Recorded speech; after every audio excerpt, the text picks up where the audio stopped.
So this is how a video of me showing you how to remove this lock cylinder, the ignition lock cylinder. What you want to do is get access to this lock cylinder. My other video will show you how to remove the panels and stuff. So this is a very simple, quick video. Remove this light, ignition light.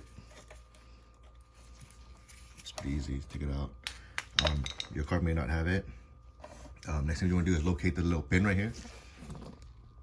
There's a little dial, a little nipple pin. What you want to do is you want to put the key onto ACC, which is one click over.